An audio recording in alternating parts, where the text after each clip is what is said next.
महाकुंभ साधु सन्थ और श्रद्धालु फटो और भिडियो चर्चा होगी। क्रम महाकुंभ मेला को आसथिबा जड़े झील को नहीं सबुठी चर्चा। तार श्याम रंग और धूसर आखि समस्त को आकर्षित करुच्ची। देखा और सहित सेल्फी नेबा लोकंर भिड़ जमुची। झीर ना मोनालिसा।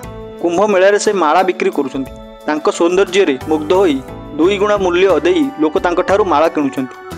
16 वर्षीय मोनालिसा प्राकृतिक सौंदर्य लोक मोहित कर भिडियो इंटरनेट रे खूब भाइराल होउछि। इंदोर बासिंदा मोनालिसा कहते इंस्टाग्राम रे तांकर एक अकाउंट अछि। सेठारे तांकर बहु संख्या रे फॉलोअर अछंती, किंतु तांको सह सेल्फी नेबा पाई लोकंको भिड़ जमुथिबारु अनेक समय से विरक्त होउछंती। तांकर अनेक भिडियो इंटरनेट रे भाइराल होइछि। शिवम बीकानेरी ऑफिशियल नामक एक इंस्टा हैंडल पक्षरु मोनालिसांकर किछि भिडियो शेयर करा जाइछि। एथिरे यूट्यूबर मोनालिसांक सह कथा होतुवार नजर आसुछंती। तांको विवाह कथा पचारुछंती। जवाब रे मोनालिसा कहचंती से एबे बहुत छोट अछंती। एते प्रशंसक मध्यरु काहाक पसंद करिछ बोली पचारिबारु मोनालिसा कहचंती आम संप्रदाय रे एभली हुए नाही। आमे माँ बापांको इच्छा अनुसार ही विवाह करू। कोलकातार आरजी पर हॉस्पिटल रे ट्रेनिंग महिला डाक्तर को बलात्कार और हत्या मामले रे सियालदार एक कोर्ट शनिवार अभियुक्त संजय राय को दोषी आख्या दैछंती। संजय को भारतीय न्याय संहितार धारा 103 अनुसार दोषी साबित करा जायछि। तांको विरोध में रही अभियोग अनुसार पीड़िता हॉस्पिटल सेमिनार रूम रे विश्राम नेउथुवा बेले से कोठरी मध्य पशि बलात्कार सह हत्या करथिले। आसंता सोमवार यह मामलें दंड घोषणा हेबो। सीबीआई यहाकु विरलरू विरलतम दर्शाई अभियुक्त फांसी देबाकू दाबी करिछि। अन्यपटे दोषी संजय राव ताकू फसा जाइछि बोली कहिछि। ता अनुसार यही काम से करी नाही। जी यही काम करिछि ताकू जीवाकू दिया जाउछि। जणे आईपीएस एथिरे शामिल थिबा से अभियोग आनिछन्ति। आज राव प्रदान समय कोर्ट रूम रे कड़ा सुरक्षा व्यवस्था करा जायतिला। प्राय 300 पुलिसकर्मी यही समय उपस्थित थिले। आरजी कर हॉस्पिटल गत वर्ष अगस्ट 8-9 तारिख रे ट्रेनिंग डाक्तर को बलात्कार करा जायतिला। 9 तारिख सकाळे डाक्तरंकर शव सेमिनार हॉल रु मिलिथिला। सीसीटीवी फुटेज आधार रे police Kolkata police civic volunteer Sanjay Roy को अगस्ट 10 रे गिरफ्त करथिला। हाईकोर्ट निर्देश पर सीबीआई अगस्ट 13 रे कोलकाता पुलिस निकट मामला तदंत भार ग्रहण करथिला। 120 जन साक्षींकर बयान रेकर्ड करथिला एजेंसी। डीएन नमूना भिसार संग्रह करा जायतिला। सीबीआई अनुसार मृतकंक शरीर को संगृहीत डीएन नमूना रायंक सहित मेल खाउछि। पीड़िता अघटन समय जीवन बचाइबा लगी प्राणमूर्छा संघर्ष करथिले। सेथिजोगु संजय शरीर में 5टी क्षत सृष्टि होइतिला। घटनास्थल मिलिथिबा एक केस गुच्छ संजयंकर होइतिबा जଣା पड़िछि। सेहिपरि सीसीटीवी कैमेरा संजय भोर समय इमरजेंसी बिल्डिंग रे प्रवेश करथुवा रेकर्ड होइतिला। तदंतरु आहुरी जଣା पड़िथिला जे पीड़िता अति जघन्य भाव हत्या करा जायतिला। अभियुक्तଙ୍କ सहित धस्ताधस्ती समय तांकर चषमा भांगी जायतिला। तांको आखि पाटी शरीरर प्रत्येक स्थानरू रक्त बाहरुथिला। नाक और ओठरे मध्य क्षत दाग रही। यही मामलें अन्य विशेषज्ञों ठारू परामर्श नेबा परे पीड़िता तंटी चिपी और श्वासरोध कर हत्या कर दर्शाई एजेंसी। यही मामलें सारा देश में आलोड़न सृष्टि करथिला। अघटन पर कलकाता समेत देश सारा डाक्तर माने विक्षोभ प्रदर्शन करथिले। पश्चिम बंग 2 मासरू अधिक समय धरी स्वास्थ्य सेवा ठप रही। प्रधानमंत्री नरेंद्र मोदी शनिवार ओडिशा समेत 10टी राज्य और 2टी केन्द्रशासित अंचल में 65 लाख स्वामित्व संपत्ति कार्ड बंटन करिसेंति। कार्यक्रम में भर्चुआल भाव सामिल होई प्रधानमंत्री कहिसेंति आजिर दिन ग्रामीण अर्थव्यवस्था पई अत्यंत गुरुत्वपूर्ण।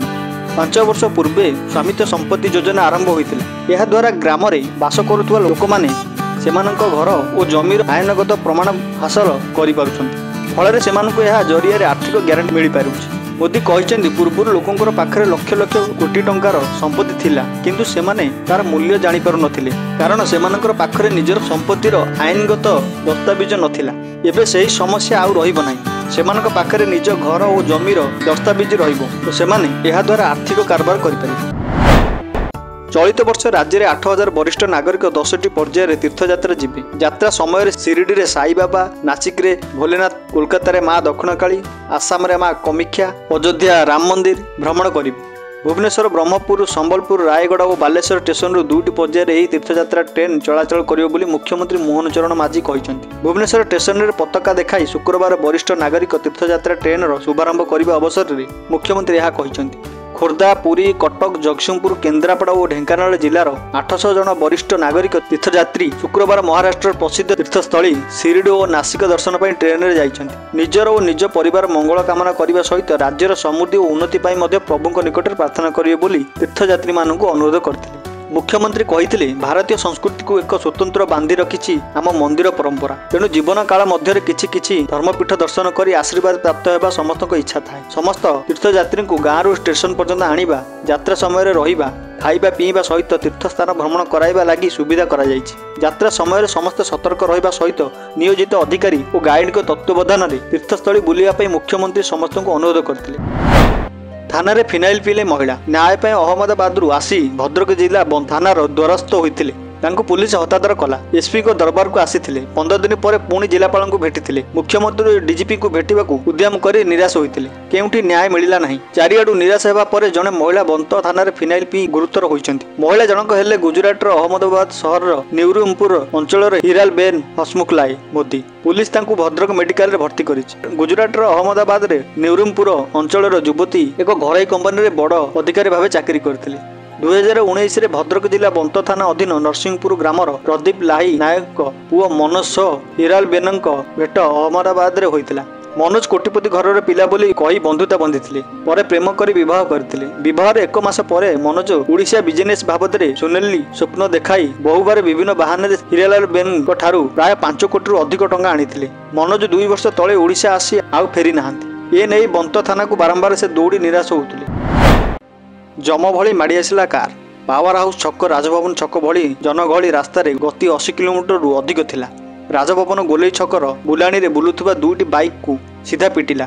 ଗୋଟିଏ ବାଇକ୍କୁ ଏମିତି ଧକ୍କା ଦେଲା ଯେ ବାଇକ୍ ଚାଳକ ଜଣକ ଛିଟକି ଯାଇ ଗୋଲେଇ ମଝିରେ ପଡ଼ି ଖଣ୍ଡିଆ ଖାବରା ହେଲେ। କାର୍ଟି ଆଉ ଏକ ବାଇକ୍ରେ ଯାଇଥିବା 2 ଜଣ ସମ୍ପର୍କୀୟ ଭାଇଙ୍କୁ ଦଳି ଦେଇଥିଲା। ହାଇ ସିକ୍ୟୁରିଟି ଜୋନ୍ ରାଜଭବନ ସାମ୍ନା ଗୋଲେଇରେ ଶୁକ୍ରବାର ସନ୍ଧ୍ୟାରେ ଏଭଳି ଏକ ଛାତିଥରା ସିରିଜ୍ ଦୁର୍ଘଟଣା ଘଟିଛି।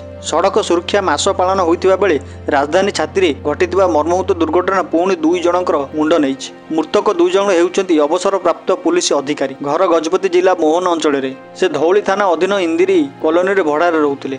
ଦୁର୍ଘଟଣାରେ ଜାଗମରା ଅଞ୍ଚଳ ଦୀନବନ୍ଧୁ ସାମନ୍ତରାୟ ନାମକ ଜଣେ ଯୁବକ ମଧ୍ୟ ଗୁରୁତର ଆହତ ହୋଇଛନ୍ତି। କାର ଚାଳକ ନନ୍ଦନକାନନ ଥାନା ଅଧୀନ ରଘୁନାଥପୁର ଅଞ୍ଚଳ ଲଲାଟେନ୍ଦୁ ବାରିକକୁ କ୍ୟାପିଟାଲ ଥାନା ପୁଲିସ ଅଟକ ରଖି ପଚରାଉଚରା କରୁଛି।